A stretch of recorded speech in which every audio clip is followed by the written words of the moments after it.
Greetings, ladies and gentlemen, and welcome to this latest narration of the web series The Nature of Predators, Book 2. If you are new to the series, there is a playlist listed down below in the description, and as always, I hope that you enjoy. Chapter 25. Memory transcription subject, Taylor Trench, human colonist. Date, standardized human time, May 14th, 2160.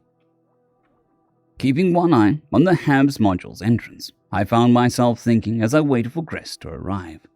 The sudden change of our circumstances wasn't lost on me. I never would have dreamed 2 months ago that I'd be chatting it up with an alien I barely knew, who had binocular eyes and a carnivorous palate. It would have defied my imagination that I'd signed up to take marching orders from a bird, after avians were responsible for our near extinction. That was without mention that the rent collector I once loathed was now someone I talked to with daily, who wrangled up help building this entire city from cyborg turtles. It was shocking that Gress had tolerated my unmasked face, let alone deemed me cute. The Krev can hardly look at us without getting melty-eyed, but I haven't seen that from the Jaslips or the Reskits.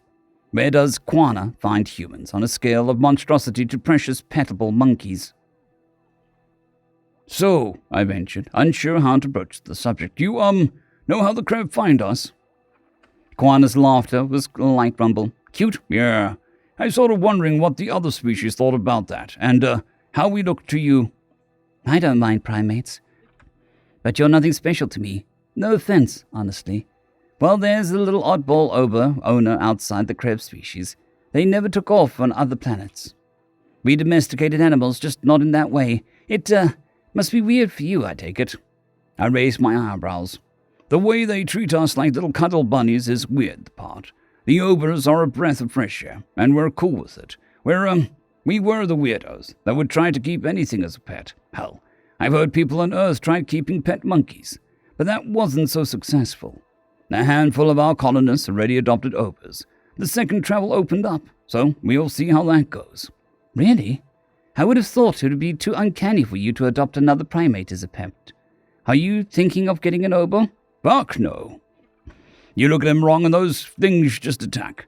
There's a lot of lonely humans that want companionship and miss our canine and feline friends from home, but their desperation shows. You better not say that within earshot of a Krev, or they'll see to fixing that. Oh, believe me, I know. To be honest with you, we're so affection-starved that it's not the worst thing in the world. But don't go around saying that. Your secret's safe with me, Taylor. I sure hope so. My buddy will be here any minute, I chuckled. Enough of my woes telespiel. You knew the Reskits would treat you like shit, right? Why join the military at all? Quana pinned her ears back. I signed up for you, hearing what humanity went through.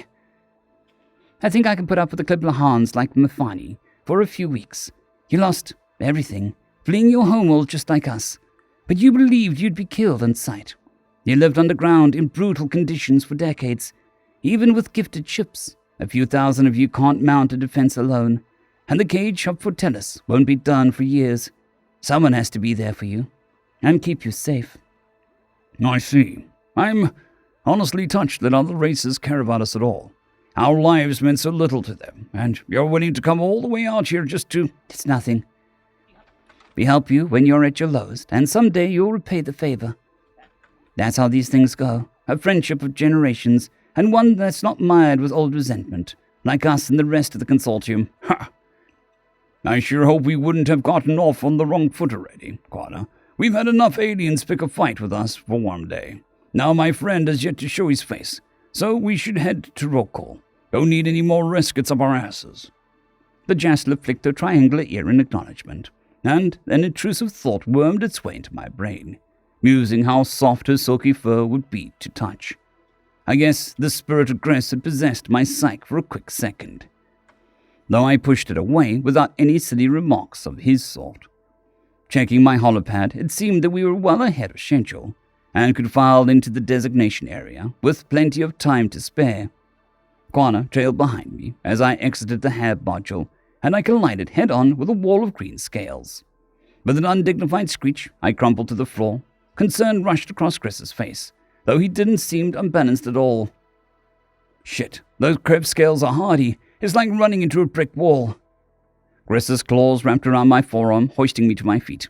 Taylor, I didn't mean to bowl you over. Are you all right? Oh, fuck off. That's my second time getting decked this afternoon, I groaned. Oh, really? What was the first? Charisse prompted from her position just behind Krev. Who did you piss off now? I got kicked by a resket. It's a long story, but I made a friend out of it, so I regret nothing. That's no joke. The resket could have caved in your chest if they wanted to. Gress's paws migrated to my chest, feeling whether my bones were intact.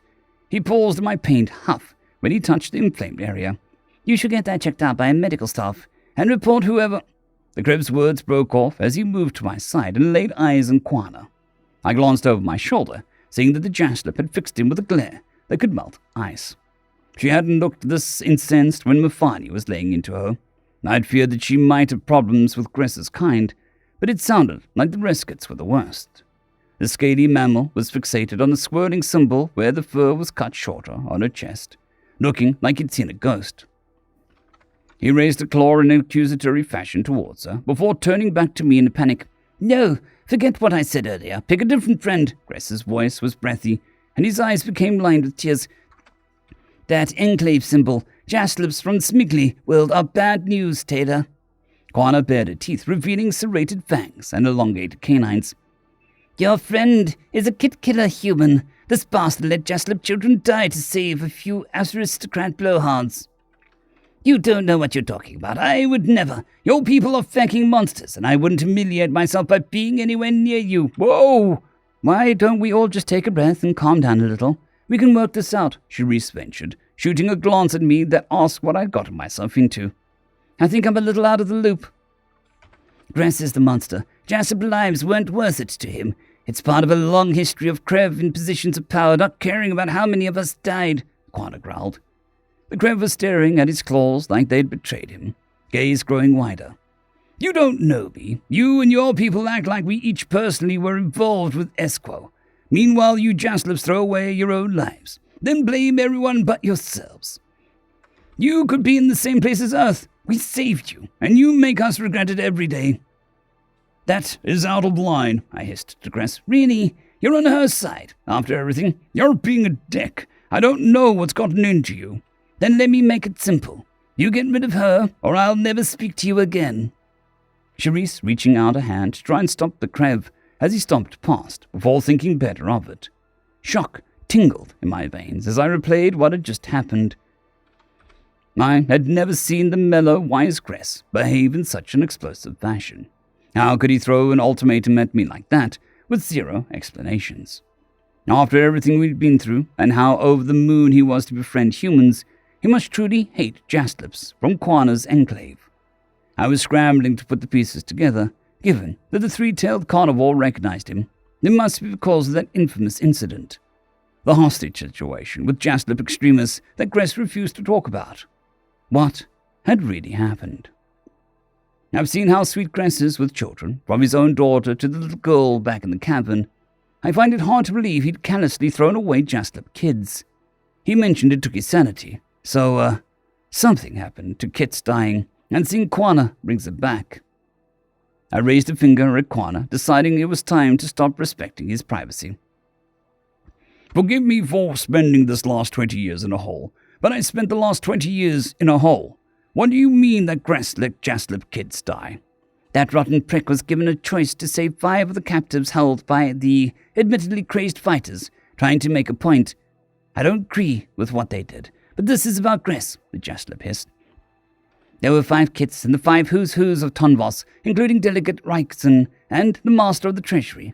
That man picked the 5 Krev without hesitating, or even trying to bargain. Charisse shook her head.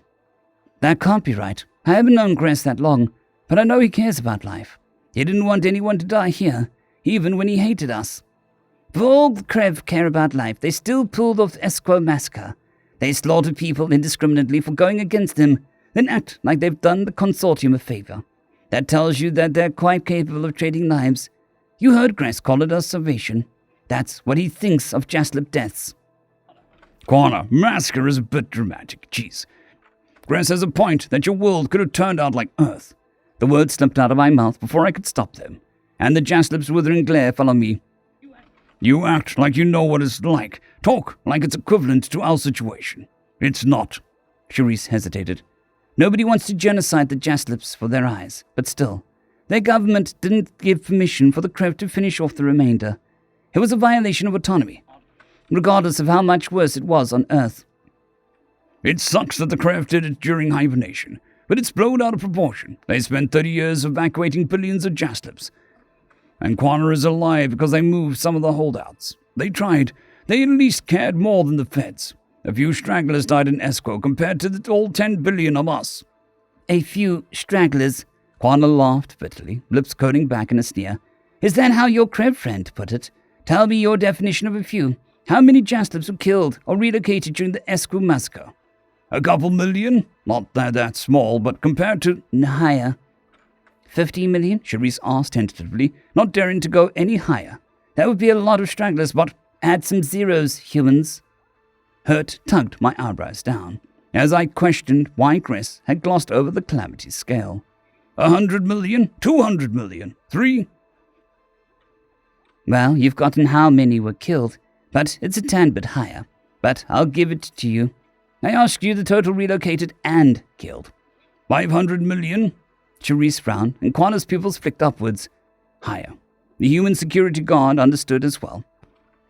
As I did, that is becoming a sizable proportion of the Jaslips' population. A billion? 1 billion stragglers that didn't want to leave Esquo. But you know, the Krebs saved us. Why are we so dramatic, right, Taylor? Those are amateur numbers. It's actually okay because 70% of us ended up on Omal alive. I didn't know. That is a lot more like Earth than I thought. No wonder the Jaslip government wouldn't sign on the bombing of billion souls, or even when it was whited down to a few 100 million. You don't move on from that many deaths. We know that, and I'm sorry, Quana. Gress gave me zero indication that it was anything on that scale. Of course he didn't.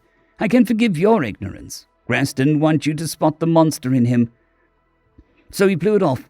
It's hard to claim the Kreb protected us when they just did the Federation's work for them. I thought he was my friend. I thought he was a good man. Charisse grabbed my elbow.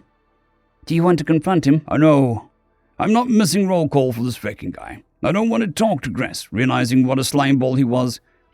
I look to him for guidance, to get my life back on track. Feck him. Let's go together. Send a message, Quana decided. By the way, human number 2, I'm Quana.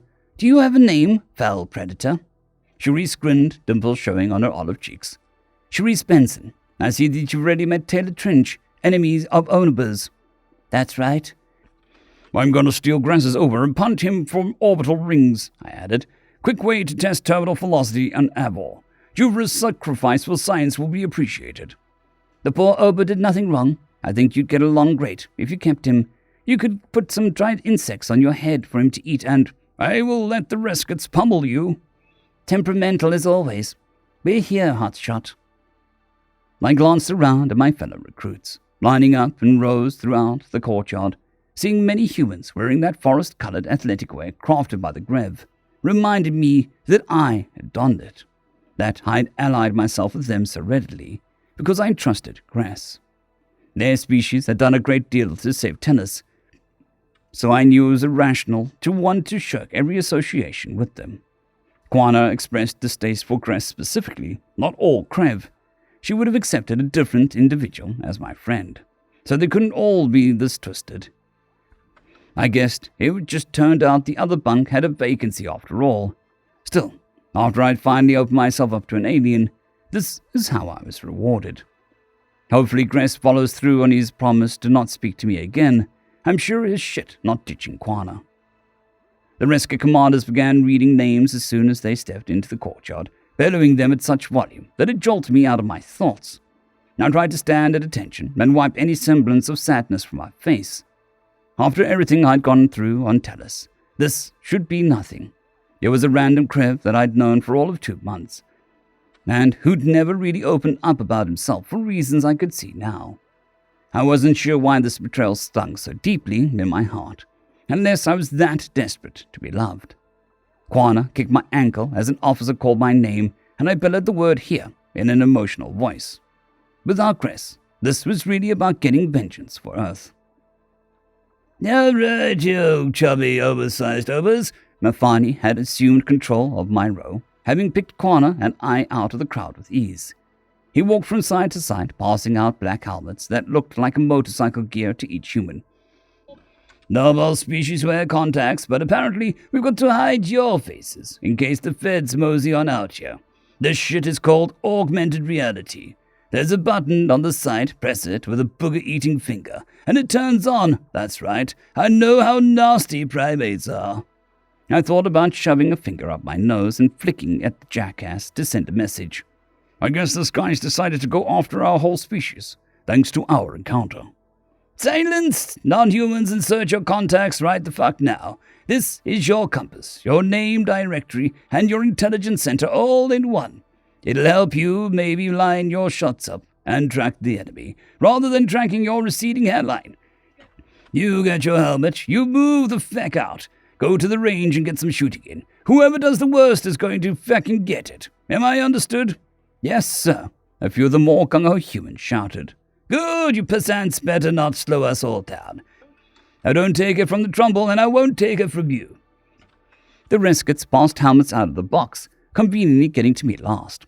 He made a show of turning the empty box upside down before crushing the cardboard box in a dramatic display.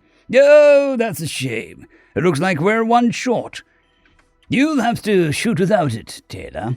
I scowled at the trainer Mafani. "You made sure I didn't get my gear on purpose." "I wasn't given enough helmets. The box was empty. Do you have a fecking problem?" "Well, as a matter of fact, we do." I snapped my head off to the right, where General Radai was sprinting at terrifying speed. He skidded to a halt, inches away from barreling Mafani owner. "I found this at the back of your supply truck, right after you ducked in there. Care to explain?" "Oh, it must have been left there by the mistake." "You wouldn't be so dishonorable to not only use cheat tricks in a dispute, abusing a power disparity, but then to lie to cover yourself. That'd be ruinous." "Of course not, General. I'm embarrassed that you'd think such a thing." "As you should be. Confine yourself to your quarters for the day. I suspect you need a reflection on duty." "But I'm supposed to train—" "I will handle the training. You won't go near Taylor Trents again. If you do, there'll be real fucking consequences. Now get lost." Mafani slunk away, shooting me a look of absolute loathing. I turned my head away from him, pressed a squirming finger to the outside of my nostril so it looked like I was picking my nose, and then popped a digit into my mouth with a shit-eating grin. The Resket's eyes glowed like he wanted to kick me down again, but he wouldn't dare with Radai watching him like a hawk. Quana laughed into a paw while Charisse pretended to be busy inspecting her helmet. It was satisfying to see our rival put in his place, and to have someone swoop in that wouldn't sabotage my training at every turn. I extended my hands, and the Resket General transferred the helmet to my custody. Radai promised to oversee our training, but I wasn't sure he actually would. I mean, he's the leader of the consortium's military. Surely he has more important things to do than fulfill some half-baked offer. I slipped the helmet over my head, tapping the on button. "Thank you, General. I appreciate your time." "There's no better way to assess human capabilities than in person. I'll be going anything but easy on you," Radai replied. "It responds to your eye movements, and you can activate commands by focusing your pupil on tiny prompts in your periphery. Pull up the map overlay and select the range. Then get your ass in gear." "Yes, sir. Pulling it up now." I trained my pupils on the English words in the lower corners of the helmet display, and lingered on the map label. It pulled up a diagram of the local layout, with options further down to zoom out, as far as the planetary or even stellar level. I studied the part of the fielded area labeled range, and the overlay faded, replaced by visual and audio walking directions. "Got it. I'm on my way." "This is neat," Charisse murmured as we hustled. "You can judge distances between objects at a glance. How fast things are moving, wind speed, your current coordinates and distance to the object." "I'm just happy it's air-conditioned. Hey, what's the water droplet icon for?" I blinked in surprise, as selecting that caused a rotated nozzle I hadn't noticed. A quick once-over by Charisse showed me a port for attaching my water carrier. I tried to drink from it, and the system seemed to assist with defying gravity. "Shit, you don't even have to take this off to hydrate. This is way better than the helmets we wore." That's some of the next generation stuff, though it's best suited for binocular eyes. The peripheral vision still needs tweaking, or so I've heard, Quana remarked. Those brain baskets impede bullets, monitor vitals, filter out toxins, and do all sorts of fancy shit. Estimate the count of your bullets and energy cells, switch to night vision, help you perform first aid on yourself or another if your medic goes down. Cool beans. I'm not used to having this much info thrown at me in real time, but I see why Mafani didn't want me to get one of these. That would be a disadvantage, especially since, if I'm reading this right, it seems to be able to target lock and suggest corrections to your aim. Charisse adjusted her helmet, grunting. I haven't got that. How do you do that? Flick the chin button while looking towards what you want to shoot. Let me try target lock Quana. The dumb thing's asking me, are you sure? Combatant is marked as friendly. Confirmation of the setting will be reported to your commanding officer. The Jaslip snorted. Joke's on you for needing to target me from 2 feet away. Now quit goofing off, before we get another rescue on our case. This one for legitimate reasons. What can I say? I'm a tailful, remember? My carnivorous friend giggled, and despite the emotional taxation of Gress's betrayal, I arrived at the range with my head held high. Maybe I had it right the first time, when I despised him for extorting rent from us. There wasn't any more thought I needed to devote to him. This was my opportunity to fight for humanity, and atone for the people who'd been hurt because of my mistakes in the past. Regardless of what they had meant to be, no individual was going to stand between me and my mission. End of chapter. I would like to thank our T5 members and patrons, Casper Arnholtz, John Creighton, Vidmori, 050, Dragzoon W.R.E, and Elijah Silvercross. Thank you very much.